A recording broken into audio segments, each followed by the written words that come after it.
Welcome to the Brute Facts Podcast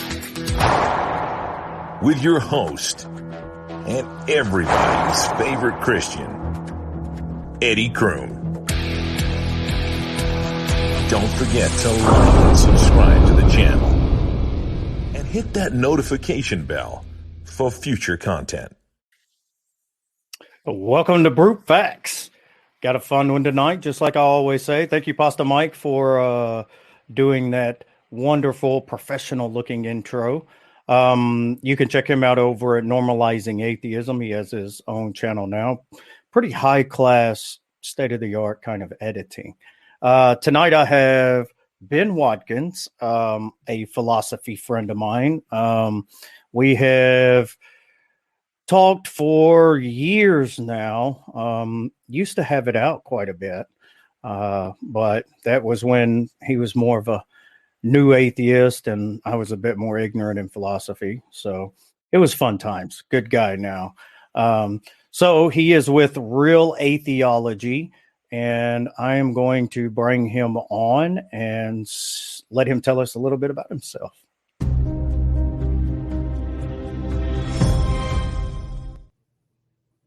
How's it going, Ben?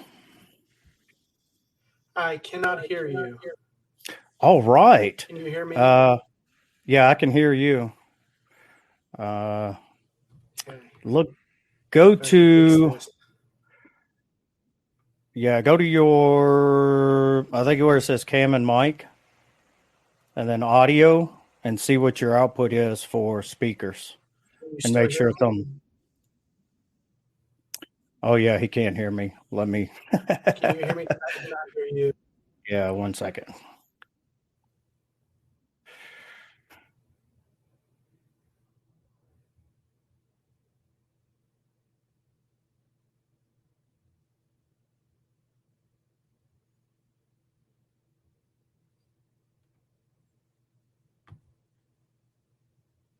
Sorry, folks. Live show. Stuff happens. I'm going to bounce him out real quick and see if I can get him set up. It was working before we started. I'm not sure why it's not working now. Let's see. Can you hear me now? I can hear you. Can you hear? Okay. Do you have some headphone? Okay. Do you have some headphones? Because they say that there's a pretty bad echo on your end.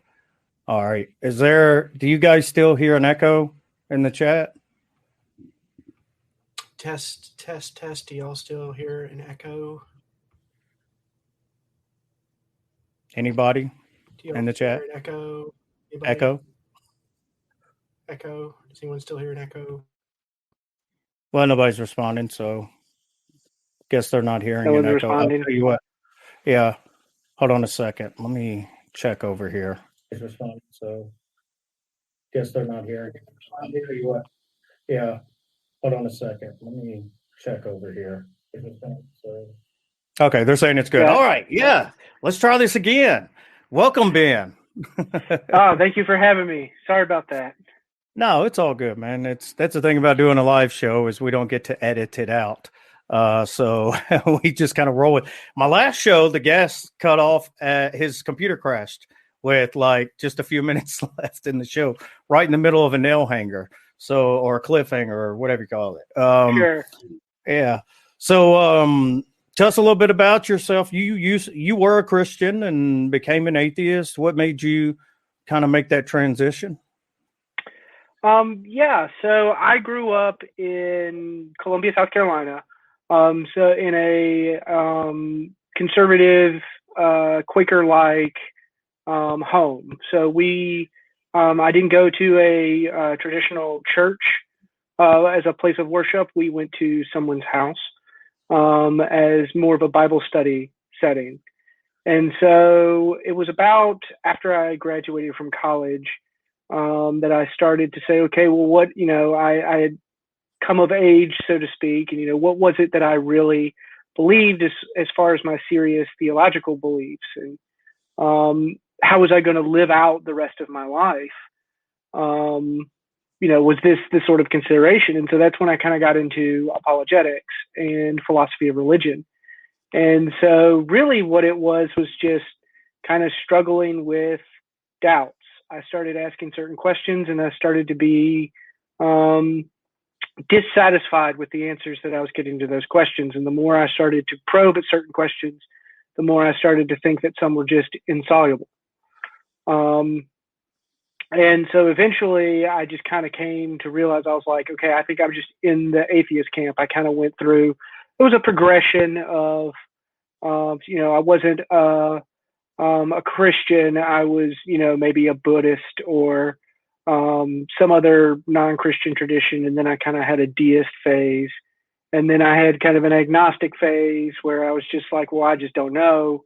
And then it was, I finally got to the point where I was like, okay, I think when the evidential chips have fallen, this is where I think the weight of evidence leans towards is a rejection of perfect being theism. And so one of the things that I wanted to do with my Real Atheology project was to approach these big questions and issues in the philosophy of religion from a perspective in which we have already rejected theism. So the idea is that if you've come to the conclusion that something like perfect being theism is false, what can religion look like afterwards? What does it mean for something in the world to be worthy of our worship? What are the functions of things like faith or prayer in our lives if we've already rejected something like that? Can we still believe in something like life after death or morality or rationality or all these different things? What does it look like once we've already rejected perfect being theism? And so instead of a project in which I contrast with something like the new atheism, the idea is not to bash on theism.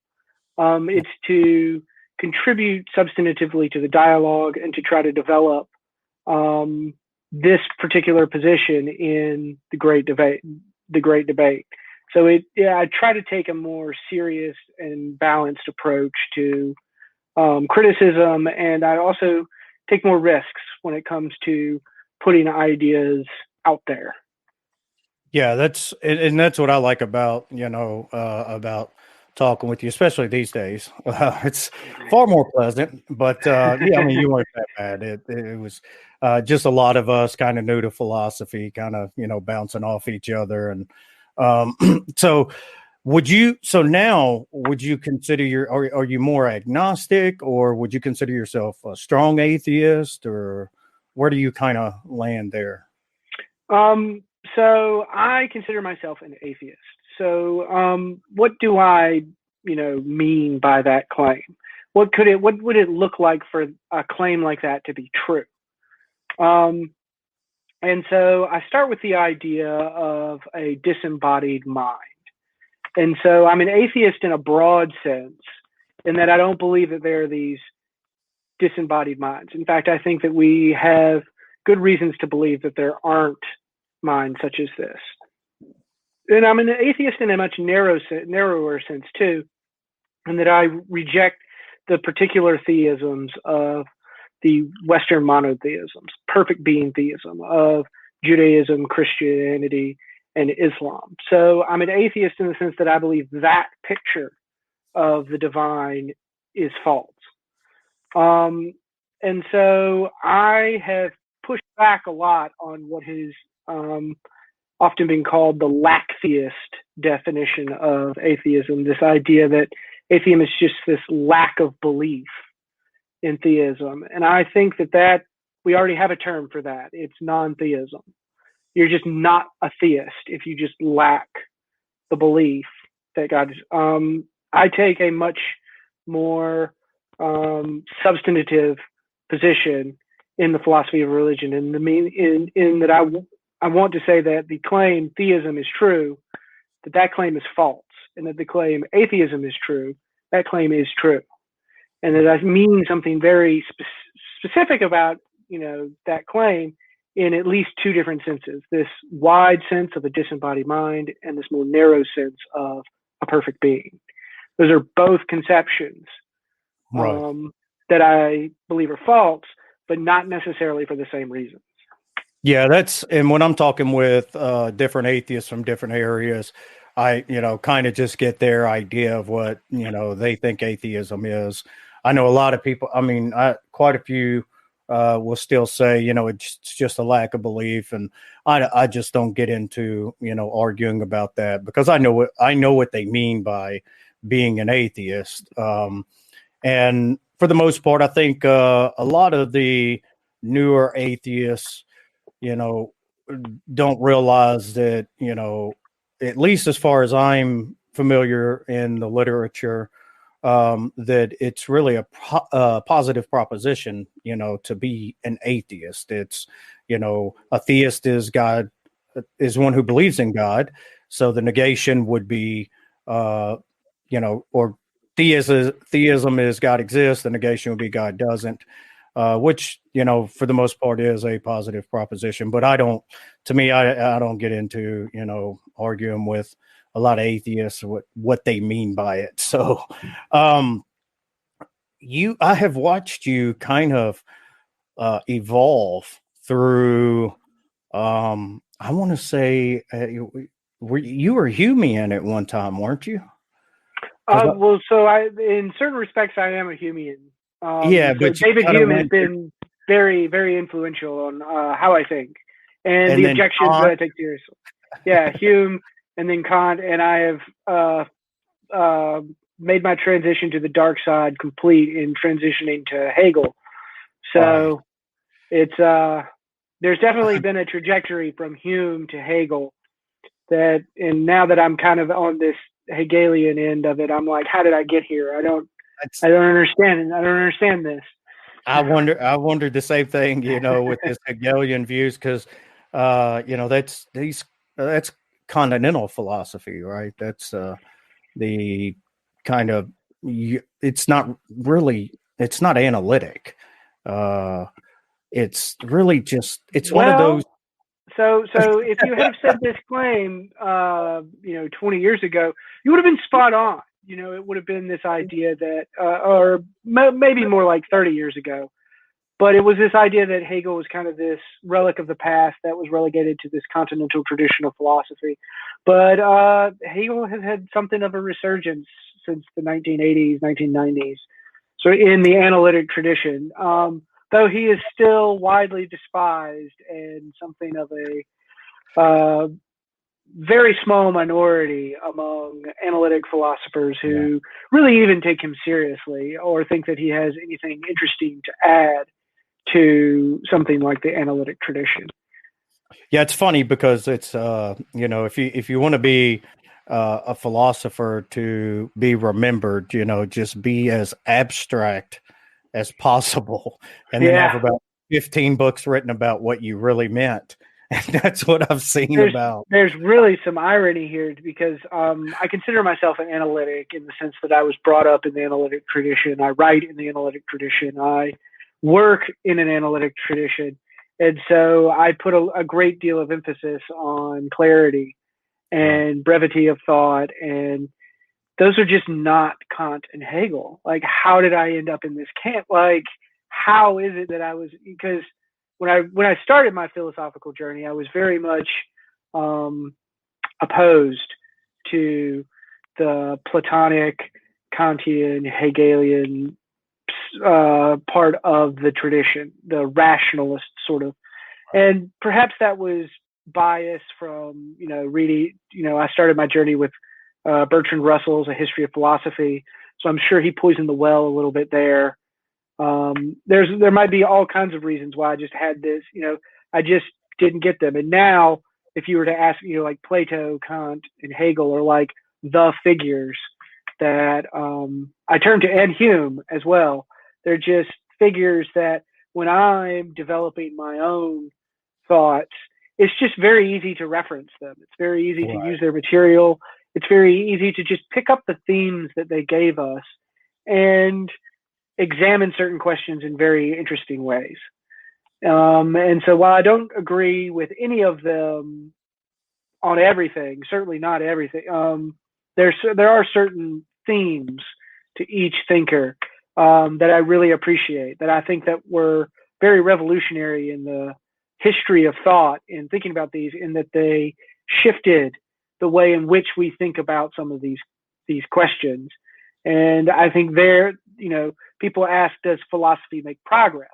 And I think the answer is yes. It might be rare. It's not the same way in which something like the natural sciences make progress, but it does make progress. Our concepts do get better, and that process of doing it is what drives, I think, things like the natural sciences and history, right, and things like economics. I think all of these things built on humanities, the humanities are built on these sorts of types of inquiry.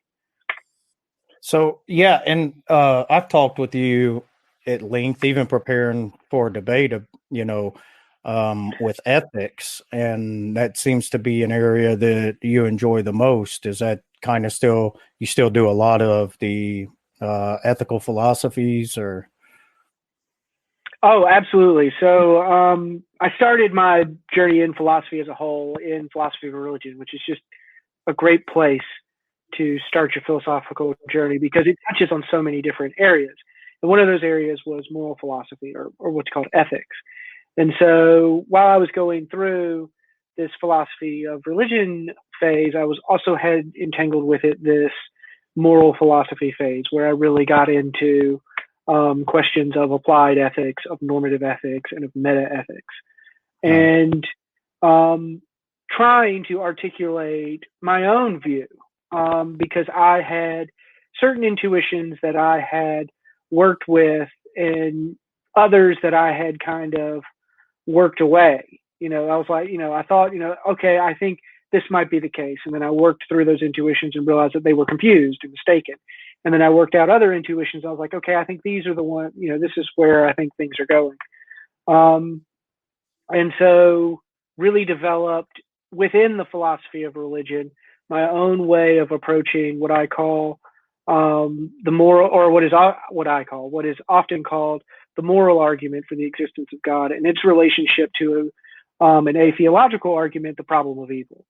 And so one of the themes that you'll find in apologetics discussions is that the status of morality becomes quite a focal point of discussion. A lot of things are said to turn on this idea of the status of morality, whether it's has a subjective foundation or this more robustly objective foundation.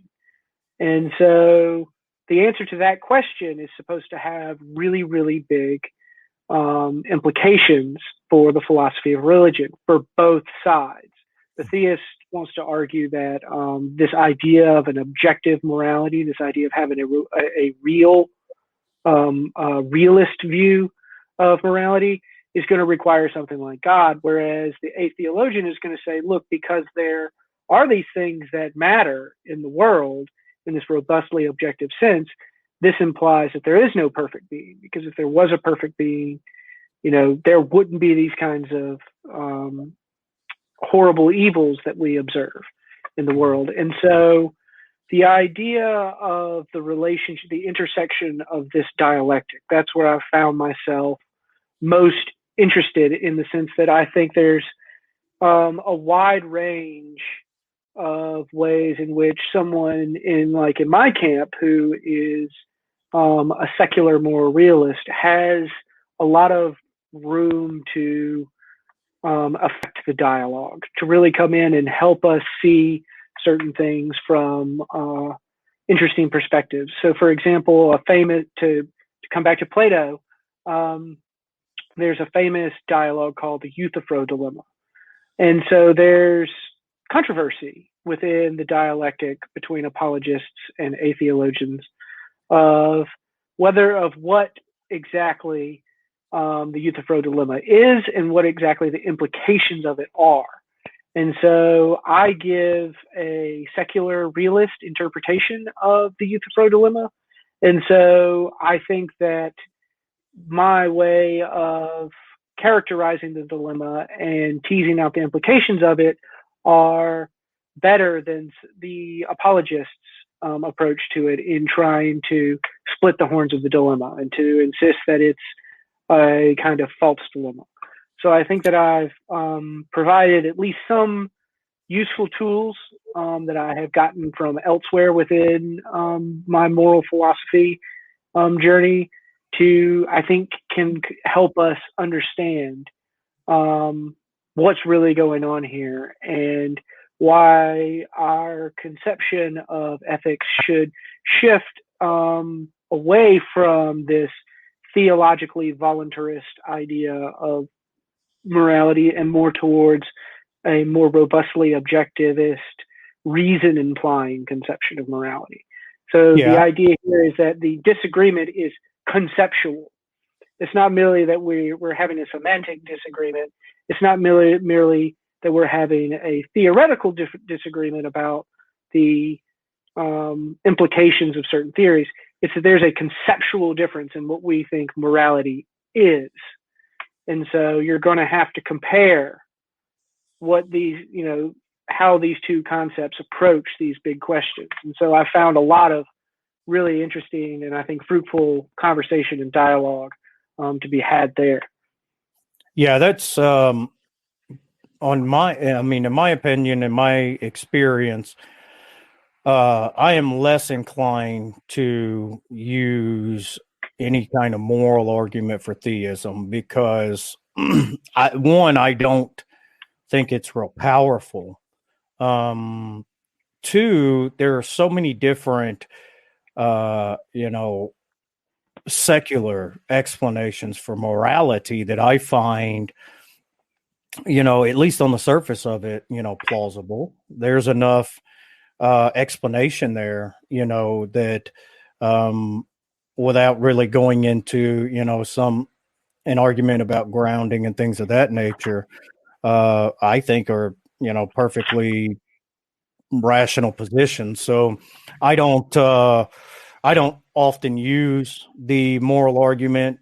Of course, and I'm not an apologist. I consider myself a philosopher in philosophy of religion. I don't care for going around defending or trying to convert people and things like that. I mean, somebody asks me what I believe and why, I tell them, and that's kind of, my position. So, although I do like to debate time to time, that's a little fun. I know you were a categorical imperative guy for a while. So where have you kind of settled at this point? So I'm still kind of a categorical imperative guy, but the idea is, what do we mean by a categorical imperative? Do we mean exactly what Kant says about categorical imperative, or do we have some sort of better idea, more improved idea? And I am of the thought that we can have a concept of a categorical imperative, and the idea that we can say that moral obligations are categorical. And so what do we mean by that? I mean that anyone in a particular situation, if you could put any other subject in that position and they would have the same moral obligation. So it's this idea that morality is something that's self-imposed. So it's autonomous. So you give yourself principles that you could also at the same time will to be a universal law, such that everyone could rationally will this principle. And so what that means is that this principle applies to anyone in a similar circumstance. So morality doesn't discriminate between moral agents. If you're a moral agent, if you can appreciate a moral reason not to do something, that reason applies to everyone exceptionlessly. It doesn't mean that there are no exceptions to our moral rules. That idea of a categorical imperative, I don't think is workable. But the idea that morality applies to every agent in certain circumstances, regardless of who the agent is, I think that's the essence of a categorical imperative. So what would the $1 million question is, well, what would something like a categorical imperative look like? And I think it would look something like the idea that we should always treat someone in a way that they could rationally will. If you ever treated someone in a way, if they could not rationally contain the same aim in which you're using to treat them by, then it would always be wrong to treat someone in this way. And it would be wrong for anyone in a similar situation to treat someone in that way. And so a simple example could be something like torture. Someone could not rationally contain the end of being tortured for its own sake. So it would always be wrong to torture small children for fun. That would be something that would follow from the categorical imperative, because the principle, don't torture children merely for fun, is a principle that everyone could rationally will. It would apply to any moral agent capable of appreciating it. And so that's what I think we mean by a categorical imperative, and what is essential to something like morality. It couldn't be the case that I would be morally required to do something in a certain situation, but you were not morally required to do something in the same situation with the same non-moral facts. Only our positions were switched. We would have the same moral obligations. Similarly, there would be no moral distinction between a divine moral agent and a finite moral agent like us. So it wouldn't be the case that God just didn't have moral obligations on this view. My view implies that no, a categorical imperative implies that even God has moral obligation. If it's wrong for us to torture children merely for fun, it's wrong for God to torture children merely for fun. Right. Absolutely. Yeah. That's, and with a lot of people that try to, instead of understand like the Old Testament and its context, they try to justify how it's okay for God to do certain things, and we're not allowed to do them. And I don't even get into those kind of arguments because, I kind of lean towards, like what you're saying, that, I mean, if it's objectively wrong, it's objectively wrong. I don't think that there are, certain things like torturing people for the fun of it that could be justified by anybody, even a deity, so it doesn't make any sense to me. But so kind of shifting gears from there, when you went to, you kind of inherited Real Atheology, didn't you? Correct. Wasn't it? Yes. I think it was Justin that it was Justin ran. Cheever. So Justin Cheever, it was the project that kind of dovetailed. He was also part of the Reasonable Doubts podcast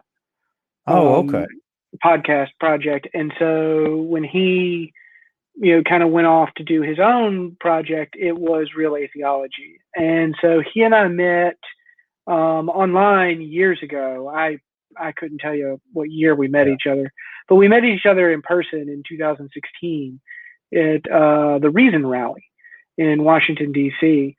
And we really hit it off in the sense that we were both really into philosophy of religion. And we were interested in doing these sorts of projects. And so I was familiar with him through his Real Atheology project, and he was familiar with me.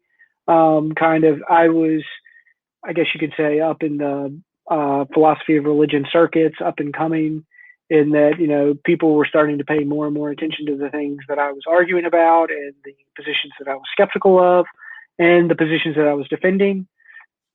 And so he brought me on as a co-host because he wanted to expand what was originally kind of a YouTube channel type thing into a more sophisticated podcast format that was also conversational.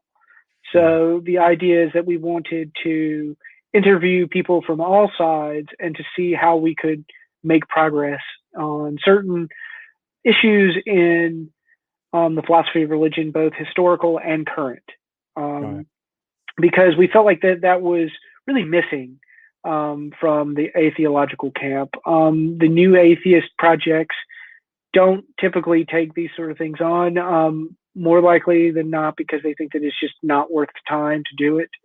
And we're just that's just how we distinguish ourselves from the new atheists. We think that it is something worth doing, and that it is important to be informed when it comes to the big questions of not just the philosophy of religion, but just in any area of philosophy, where the questions matter, where the questions are connected to living a good life or living an examined life. It's these are the kinds of perennial questions that we have to take seriously, even if we disagree with the answers on the other side. There's work that needs to be done, and there should be places to facilitate the conversations that people should be having. Yeah, absolutely. That's I mean, I've actually with us being in the same groups, same circles and stuff, I've seen where you've actually posted like arguments for God and interacted with those arguments, and I think it's pretty cool that you have somebody out there because I'm a Graham Oppy kind of person. I love the way that Graham Oppy comes, at philosophy of religion, and shameless plug, he's going to be on my show. But it's that charitable position, where we have this human condition. Everybody's a human. We all have our different subjective experiences. We all have our own kind of epistemology and how we come at, things that we come to believe and things like that. And I think, working within that framework and being more charitable towards each other, from the theist side too, it makes for great, conversation. It makes for progress in philosophy, at least conceptually, where we can try to refine and hone, the ideas that we have, and, teach other people better ways to think and to accept things like that. So that's definitely something I enjoy about you and quite a few other of the, atheists that I've been, friends with in philosophy of religion for quite a while, is the charitable approach to it, and wanting to actually interact with these different arguments and things. So when you took over, was Ben before there to begin with, or did he kind of come in and help you, or I don't remember. Yeah, so when Justin Cheever decided to step back and pursue higher education and kind of go a different direction, I brought in Ben Bavar and John Lapolito as co-hosts, and John Lapolito has also since left the project to focus more on family stuff. And so I have since brought on my good friend Ryan Downey. Yeah, I like Ryan. Yeah, so Ryan Downey is kind of our third partner in crime, and then we've got a couple people that are working behind the scenes as well that don't really help out so much as far as hosting the show, but more in just the research we're doing. So really, it's kind of a book club. My project is a book club that draws from multiple pools of people, and then we just put in podcast form the results of that book club. Kind of like what things were interesting to us, and what areas of dialogue that we have that we find interesting, and put them out there for other people to dialogue about and reflect about, to see if because again, we think that this is. We don't have the new atheist approach of being like, there is no evidence for God and there are no good arguments for God. Like, look, there are certain considerations that could be considered evidence for God, and there are super interesting arguments for God, and there's just even thinking about them in general makes us better thinkers in general, because it challenges us in certain ways. So to give an example, I'm getting ready to do a discussion with my good friend Travis Worth on the fine-tuning argument. And so in preparing for that discussion, I'm an engineer by career, and so my degree is in engineering. I took probabilities and statistics. Engineering. Yeah, I took it 14, 15 years ago, so it's certainly very, very rusty. So going through all this stuff again has refreshed me with probability theory, and so I feel like it's like riding a bike again. I'm like, oh, okay, yeah, I remember that. And like, I'm finding myself being able to read certain things much faster than whereas before I was having to stop and look certain things up or stop and think about, the relationship between certain concept. Okay, well, this refers to this concept and it's related to this one. Now I can just kind of read it naturally. And so that it has to be good for at least that. Yeah, exactly. I actually, even at my age, I just enrolled to complete engineering degree, mechanical engineering, because that's what my undergrad is. It's mechanical. We're a strange breed for sure. It's but I've dealt with I started out in HVAC and then went over to working on battery backup systems for data centers. So I have a lot of electrical background and mechanical background, so it's natural.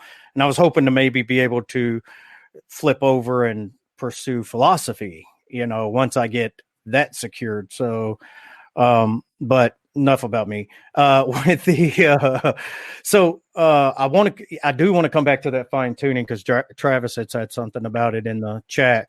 But something interesting that you said that I would like to, really make it good and clear. And that's one of the things, like when I'm talking with, newer atheists and things like that, it's, I try to get them to understand, you don't have to say there's no evidence for God.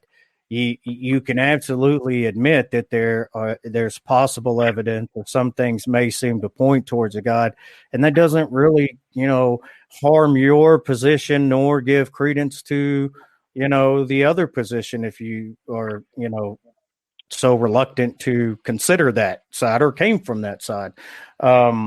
So what would you think? I mean, in your opinion, what is the strongest arguments for theism? Looking at it from, your point of view. So, from my point of view, I see the arguments for the existence of God in a broad category of different arguments that are all themselves have families of arguments. And so the ones that are most often cited are the cosmological argument, the teleological argument, the ontological argument, and the moral argument.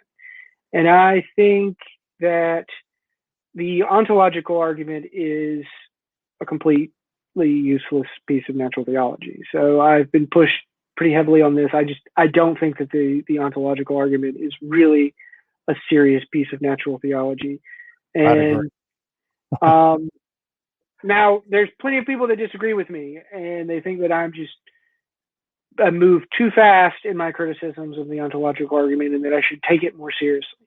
And so I'm trying to get there, but I'm still just of the opinion that this just isn't a good argument. It's a neat little philosophical paradox. We get a lot of value from thinking about it and discussing it, and it has an important place in the history of philosophy. But as a piece of natural theology, as something that is going to be appealed to resolve disagreements between disagreeing camps, I don't think it's going to do that. It's just I had Joe Schmidt on. Yeah, I had Joe Schmidt on, and he did a fantastic job of illuminating quite a few issues with it, which I'm not a big fan of it anyway. I do understand. I mean, I have, interacted with it and read lots on it because I was intrigued by it. But even if you're convinced by it, it's extremely unconvincing, to other people, because it really just, that it's apparent, like you're being, there's a mistake, and you might not be able to point exactly to where the mistake is. That's how most people, the phenomenology of this argument goes, is they're like, okay, there must be some sort of trick here. It feels like a magic. Now, while I think that the moral argument is not sound, I don't think it's in this, and it can be very closely related to ontological arguments and be mistaken for similar reasons that ontological arguments are. I think there is something very natural about the idea that God plays some sort of essential role in morality, or that there is an inherent plausibility to the idea that a moral law requires a moral lawgiver. Now, granted, that plausibility might be merely rhetorical, but it's plausible in a way that God is so great that he just must exist just isn't plausible. So I think the moral argument and the ontological argument are dead ends.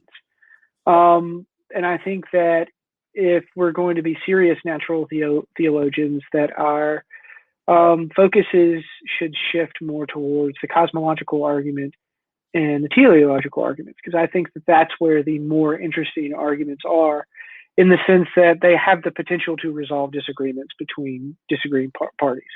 We could, in principle, with these sorts of considerations, say, okay, I think that the weight of evidence falls clearly in this side or in this side. So when it comes to cosmological arguments, I'm most sympathetic to arguments from contingency.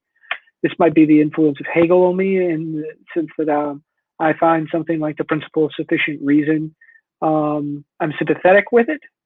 Although I also recognize that there are serious challenges to the principle of sufficient reason. It may or may not be true. Or there might be a weak form that's true and stronger forms that are false.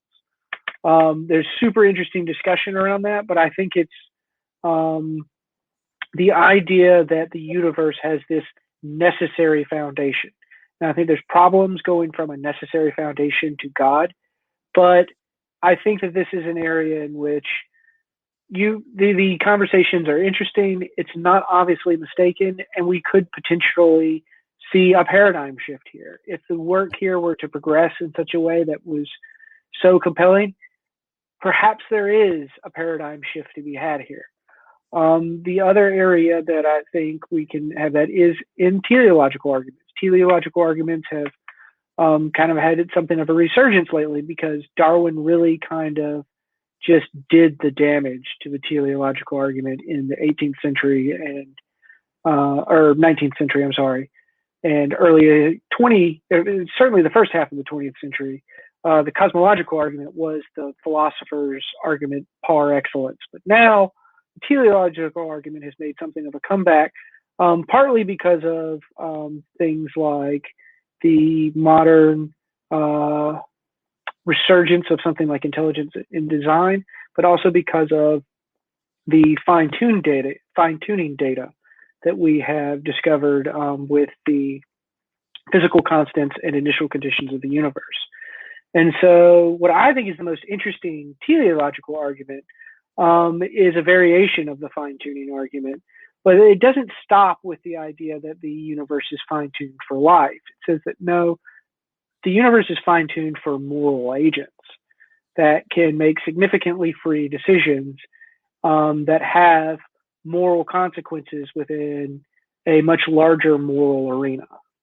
And so the idea that there are embodied moral agents that can causally influence the moral arena in morally significant ways is not something that you would predict on something like metaphysical naturalism. But we do have some antecedent reason to think that a world like that would be created by a perfect being who cared about having a morally significant relationship with their creation.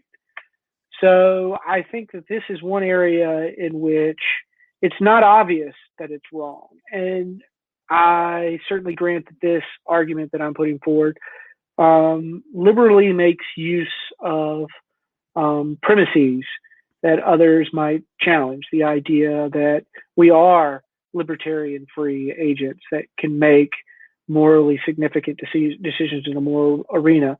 This is explicitly assuming a libertarian account of free will. And most philosophers are not libertarian incompatibilists about free will. They're compatibilists.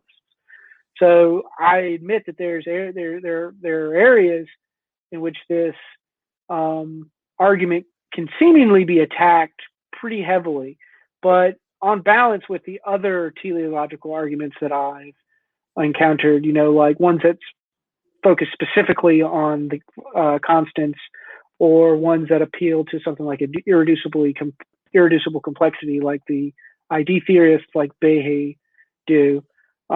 I think this moral agency argument is just it's just a better argument. I think that if we're going to have a paradigm shift, back it to in favor of teleological arguments, we're more likely going to get it here than we are in something like intelligent design in the biological domain, or just focusing on life and the physical constants. I think there are problems with those formulations, and we can kind of smooth over some of those problems by shifting the focus to moral agents. But that's where I think the most promising argument is. It's the one that I think about the most. And so I think about it the most because I think it's the best. Yeah, and it's funny because you and I are almost dead on par, because a lot of people who know me have often heard me say, if I wasn't convinced by, the truth of Christianity, I would at least be a deist. And the reason being is because of the modal contingency, and mainly the modal contingency argument and the fine-tuning argument, more like along the lines of what Luke Barnes presents, focusing on, the fine-tuning for carbon life and not so much the intelligent design argument. I'm not a big fan of the, intelligent design biologically, the irreducible complexity and those things. I just, that almost seems like, a Texas sharpshooter fallacy. It just, we're looking at these things. We're organic creatures that look for design in things all the time. We look for patterns. We look for these kind of things. So, but given that, yeah, I'm right there with you. The cosmological arguments to me, mainly contingency argument and fine tuning, are the most powerful, in which I would at least be a deist if I wasn't a Christian. But I'd like to know what you were talking about, the moral agency from teleology. Can you touch on that a little more? So the teleological argument is synonymous with design argument, or the argument for design.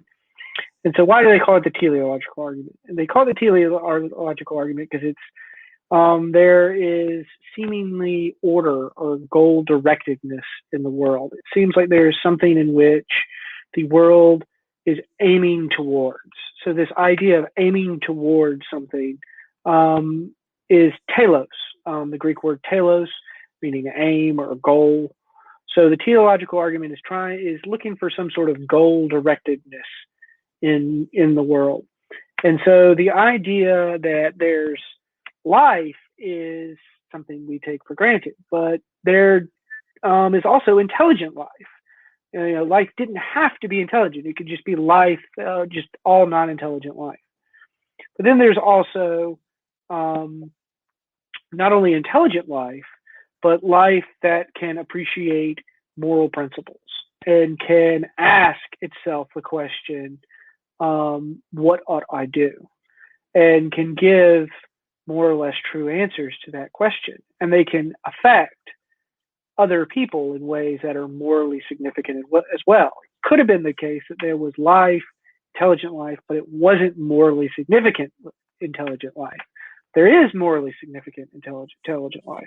So it seems like there's this idea of progressively goal directedness, in the sense that the universe is us slowly waking up, because the universe tended towards beings like us, and we are slowly awakening from this essentially teleological process, and that this teleology is driven by God's desires, God's wants, God's goals. He sees the moral agents in the moral arena are the telos, and his desires and intentions or aims are directed at them, and he causally influences the world in ways to bring about that aim. And that God's creative acts in the world are what explain why there's this order rather than some other order or disorder. So that's the idea. That's my fundamental understanding of what a teleological argument is trying to do. And so the telos on the argument that I most sympathize with, moral agency, sees that moral agency and that moral arena in which we focus in. So I don't necessarily think that the constants being fine-tuned are evidence for theism, but we can say on something like single universe naturalism, where there's only our observable universe, we can say that, look, these conditions are very, very, very improbable. And so that's still a very significant claim. That's still something that can move the scales. Yeah, especially if something like a multiverse theory, was true, or we found some type of evidence for it, then it would definitely put a significant blow to just the fine-tuning aspect of it. So would that be something that could tie in? So that's I think that's one of the more interesting areas of that particular discussion, and one that atheists don't necessarily engage with like they should. So the multiverse, as I understand it, is the idea that there are many different causally unconnected universes. And so there's the idea of, well, life permitting constants and initial conditions are likely in some universe. It has to be the case because there's infinitely many of it. But the question that we're trying to address in the probability calculus is, why does our universe have the constants that it does fall where they do, and that range is narrow? Why is that the case rather than something else? And I don't think the multiverse can explain that. The datum that we get from the multiverse, the idea that some universe is fine-tuned, isn't the datum we need. The datum we need is our universe is fine-tuned. And why is that the case? It can't just be because some universe is. Then we'd have to add something like an anthropic principle in order to get there. And so if we're already taking into account an anthropic principle, then we've already opened up a whole nother bucket of fish. We've opened up the idea of observation selection effects, but I won't get into all that. Not only that, I think the multiverse theory actually tends to just kind of push it back a little bit anyway. We still have other issues you have to deal with when it comes to the multiverse theory. So what kind of, do you mind taking a question? We actually had somebody in the chat that wanted to please. Ask a question. Yeah, Titan wanted to know, could morals not be derived from empathy, chosen for by evolution, because intercooperative species are generally more successful than purely competitive species? Okay, so this is a really great question, if only for the reason that it helps me make, I think, a very, very crucial point, a point that I would like to get across to people. So this question itself assumes a particular view of morality. So the question was, can't we just derive morality from empathy? So that's a loaded question. That's assuming that morality is derived from empathy, that it's something derivative of something else. So me, as an anti-reductionist, I believe that morality is primitive. So we can't just derive it out of something else. So if we're talking about empathy, we're talking about motivating reasons. We're talking about human psychology. We're talking about the causal connection of how it makes people act. So if you're asking the question, can't we have moral motivation that's derivative from empathy? The answer is yes. But the question, I think, is more, can we have moral justification that's derivative from empathy? Well, if you're like me and you believe that moral justification is objective and doesn't depend on anything subjective, you're not going to derive moral justification from empathy. Empathy is a subjective characteristic. Morality is objective. So empathy can be right or wrong. So I could be empathetic towards Hitler, and I could be not empathetic towards someone like Mother Teresa. That empathy would just be mistaken because I might be morally motivated, but I'm morally motivated in ways that are unjustified or that are morally objectionable. So Yeah, this is the idea. Go ahead. I was going to say, that's kind of along the lines of the responses I usually give when people talk about, given evolution and morality and moral obligations and things like that, because somebody says that, you have a moral intuition or you feel that you should do certain moral things, that still doesn't tell us, what morality is and why it's objective. It just says, hey, it may have been pragmatic. It may have been something that did possibly develop, through evolution and things like this, but it doesn't tell us what morality is. It doesn't tell us why there's this objective nature to it. So it doesn't, it's not really explaining, in my opinion, what, moral duties or moral obligations are. Because like you said, with, just intuitions or empathy or things of that nature, we all have, different intuitions to a certain extent, or, empathy to different to a certain extent. And there's being objective like it is. If one person's intuition or the empathy, combats with another's, then how do you distinguish between the two if it's not an objective moral fact? So, yeah, getting from there to I wanted to give you a chance to talk about where they can find you with Real Atheology. I was going to put the YouTube link, but it doesn't look like you guys do too much YouTube stuff anymore. And being as, of course, you will understand completely when I say being as ADHD as I am, I forgot to ask about a website link for the podcast. So where can they find you where you are the most active? So obviously our Facebook page is where we're the most active. Our Facebook and our Twitter, I should say, Real Atheology, a Philosophy of Religion podcast. Obviously you can find us as well on Podbean or Apple iTunes. Pretty much wherever your favorite podcast is found, we're on that platform. And so the past year or two with the pandemic and all the things that have been going on as well, we've shifted our focus more towards interviews like this, debates and discussions than we have been on interviews. But hopefully we're going to be turning that around here pretty soon to put more content out there. We were doing a Thomism project. It's been going on for about 2 or maybe even 3 years now. So it was a really, really big project. So we finally, I think, wrapped that up. So we're probably going to be doing some new and exciting things here in the next year or two. Sweet. Yeah, I'll definitely be looking forward to that. I catch, some of your stuff time to time, kind of feel a little obligated at least, we've kind of, tit for tat for a while. So the real important question is, what are you listening to on your iPhone right now when you're not on the interview?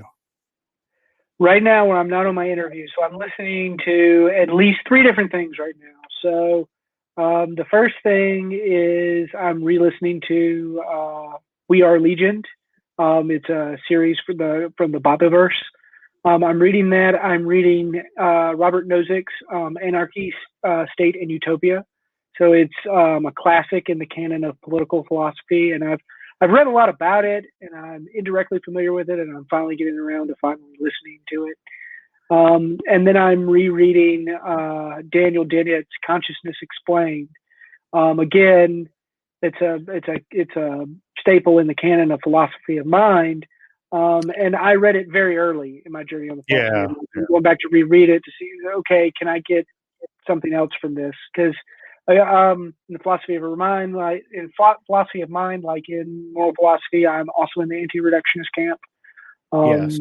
So I Thank find you. myself in disagreement. I'm in the John Searle and Daniel Dennett have famous exchange of debates between the two of them, and I find myself fairly clearly in the John Searle camp. Not the biggest fan of John Searle as a person, but Yeah, I know. Yeah, it's that's a topic for a different day. I've actually yeah, been watching his lectures on semantics, trying to he's really get a, smart. He's probably the most influential philosopher of language since Wittgenstein. I think he's absolutely brilliant. him and But when he Chomsky are the misses the two I've mark, been. he misses the mark. When he misses Yeah, when he misses the mark, he misses it by a lot. It's really yeah, weird. yeah. Him and Chomsky are two of them I've been listening to a lot, trying to get a little more into the philosophy of language. Trying to learn because, I cringe when, people are having debates or things like that. And somebody says, oh, we're just arguing semantics. And I'm like, oh, That's really that is important. the argument. That's what we mean. That's what we mean when we're talking. That's what our claims mean. Like, it's a pet peeve of mine too. Like, It is. well, that's just semantics. That's really important. That's what that's the biggest part of the debate is knowing, you got the semantics and the pragmatics of it. You have to know, the what they mean by the statements they're making, and then what they actually intend by those statements. Because I think even with, a lot of professional philosophers, you see so much talking past each other because you have to clarify exactly what you mean and intend with the statements you're making. And as soon as I hear we're arguing semantics, I'm just like, oh man, yeah, that's those the who point. know me know that I'm a pretty big grammar Nazi, and for reasons just like this. Like it's I'm one of those people that I process what people say, and when someone uses a concept wrong or says whoa, stop, wait, what did you there's multiple ways in which I can interpret what you're saying, and I need you to be more clear. And it's not that we're just it's a semantic disagreement. No, I'm trying to understand what you're saying, and there's multiple things you could mean here. Please be more clear. Absolutely. And it happens all the time. I got a couple of friends. Yeah, I got a couple of friends in the chat now, and they hate when they ask me direct questions that I just don't directly answer them.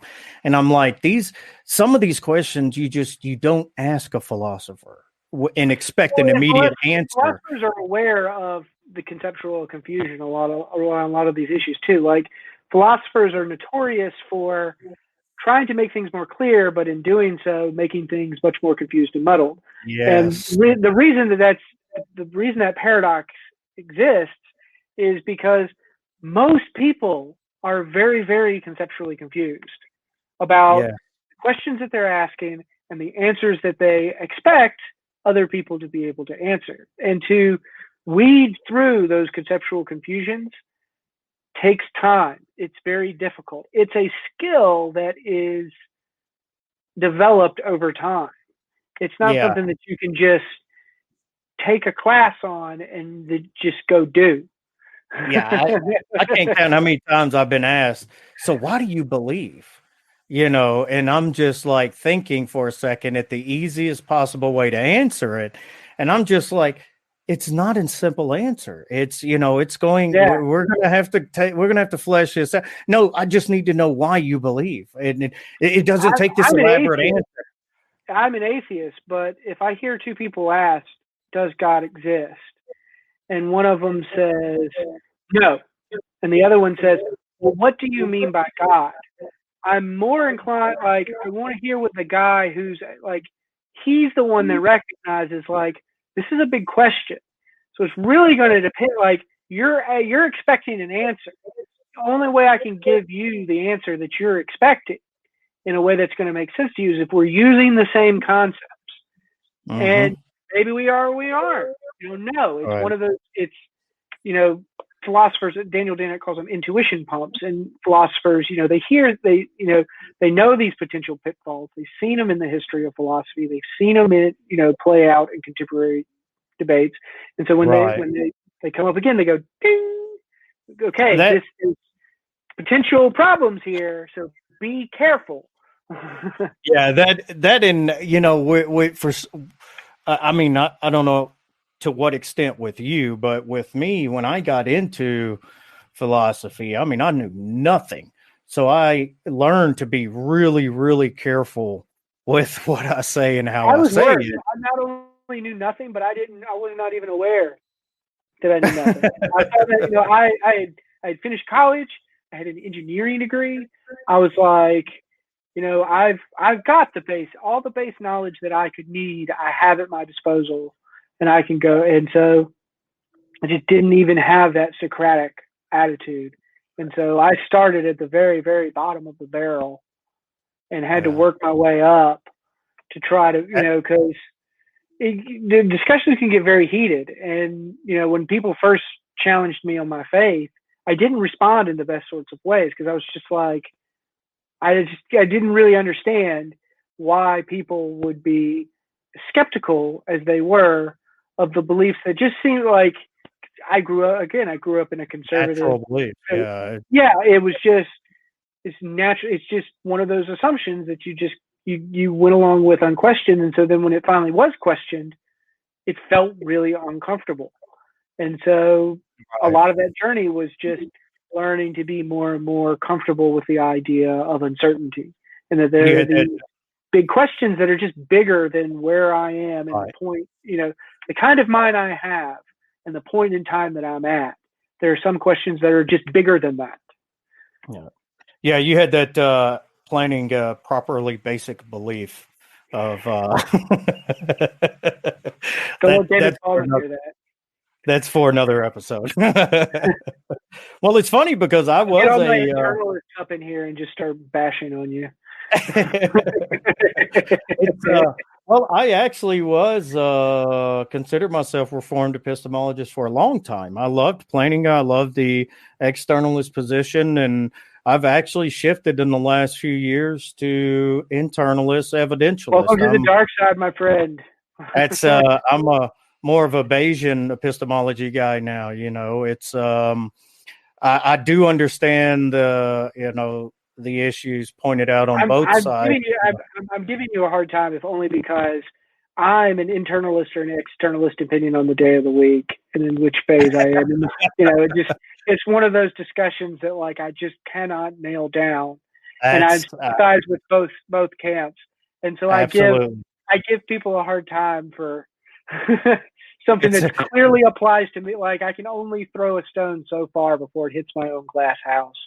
Do you know what bothered me the most about externalism and reformed epistemology specifically was the Christians who hold to a fideistic faith, where faith is opposed to reason. It's just this epistemic knowledge that you have without just getting from the Bible.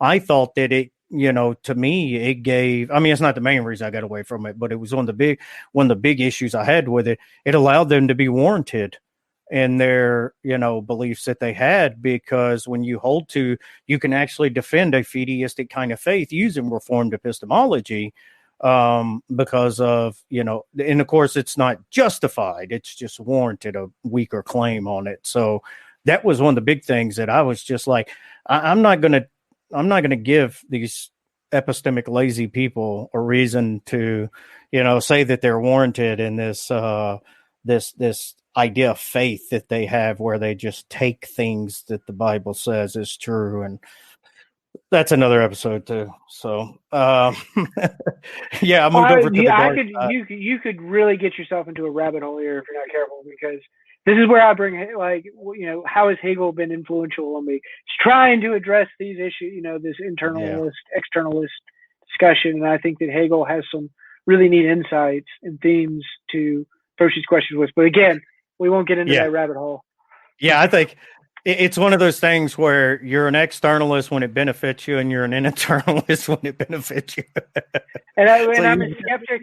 So the only thing that I'm sure of is that skeptic is wrong. And so I take my cue my favorite argument in all of philosophy is G.E. Moore's hands argument, that I have hands, and it refutes external world skepticism.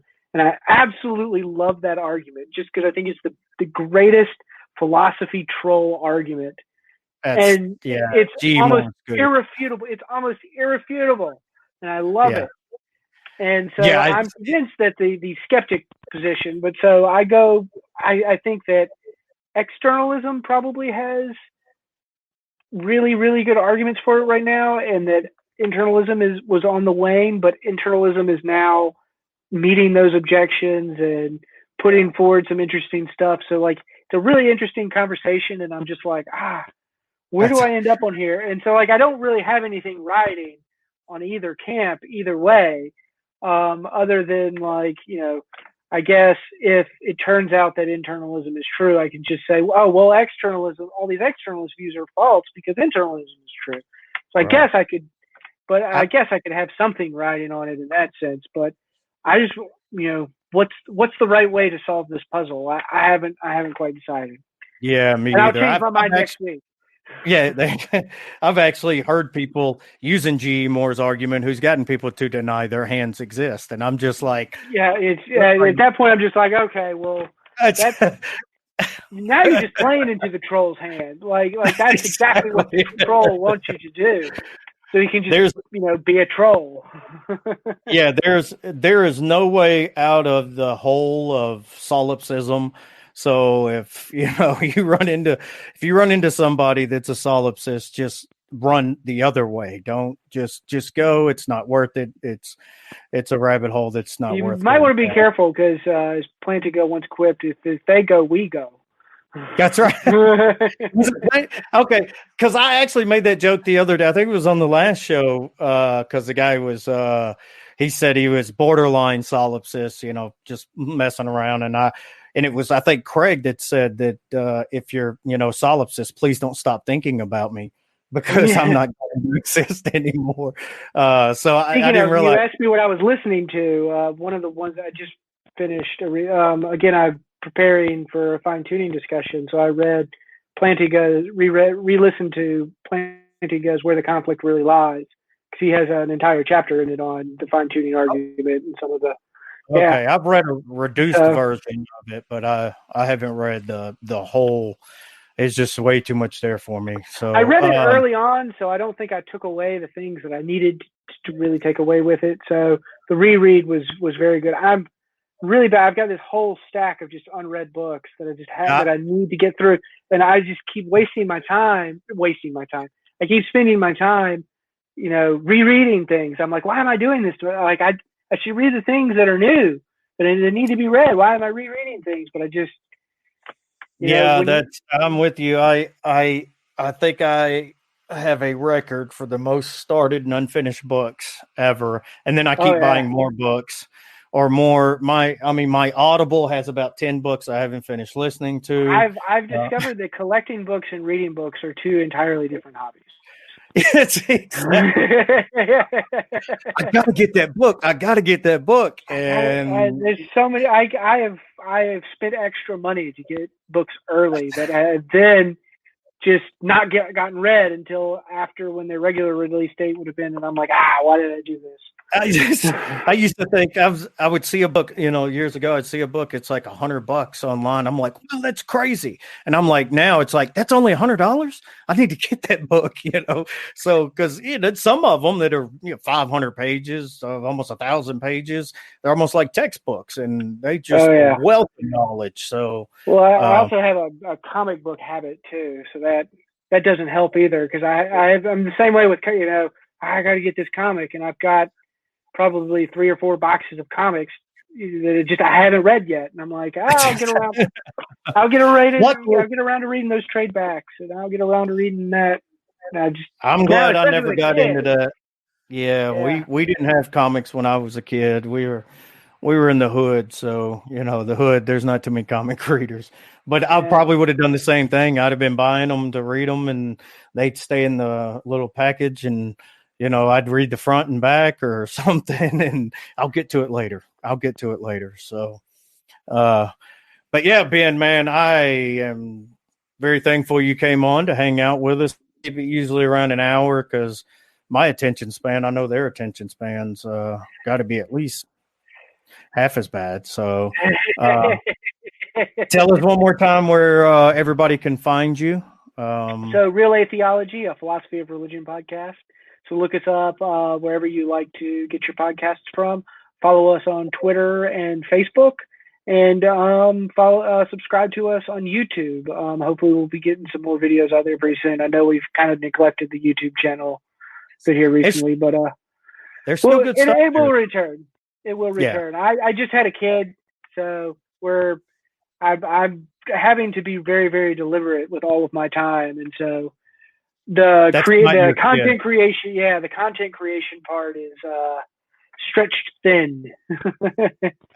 That's not your kid, Ben. It's way too cute to be your kid. So. That's what I said. I was like, how in the world did I help make? Like, I made this kid. Yeah, absolutely, man. I appreciate you coming on. I'd like to have you back in the future. Maybe spend some time on an actual topic. For sure. Just let me know. Because even if it's a topic that I haven't done, I'm always looking for new projects. I'm always making discussion briefs like these. Of just various topics. So hopefully I can help contribute in substantive ways, and hopefully that we can have a conversation that helps me put ink to paper. Yeah, absolutely. Yeah, talking about it's a lot different than putting it on paper. So I'm with you all the way there. And you need I need to write things down so I can talk about them better. I need to talk about things so I can write them down. You know, it's there's some sort of vicious circle going on in there. I think it's got something to do with our ADHD, maybe. Something. I'm sure. We need to hear it 15 times and then we finally get it. So then All right, bud. I appreciate it, man. I'm gonna bounce you out and see them out. Thank you for joining. Thank you for having me. Y'all stay safe. All right, bud. Ben Watkins, Real Atheology. Ben has been a friend of mine. I consider him a friend. In philosophy for years now. Two of the biggest atheists that I've had as influences in philosophy is him and Brett Abney. And Brett Abney was on one of my earlier shows. So if you haven't seen that show, you definitely want to check it out. He's a pretty genius guy himself. So Ben is a real smart guy. Go check him out over at Real Atheology. And I thank everybody for joining us tonight. Sorry for the technical difficulties earlier. It was one of those days. It's been one of those weeks. We are going to have Murder Shed Steve back to finish up the cliffhanger story that he was going to share with us. Not sure when that'll be yet, but it'll be pretty soon. So appreciate you joining us. We'll be back, I believe, Tuesday night, 7 p.m. I'm not sure exactly who the guest is yet. I have somebody I think is confirmed, but I will release the information on it, and you will know then. Thank you, guys.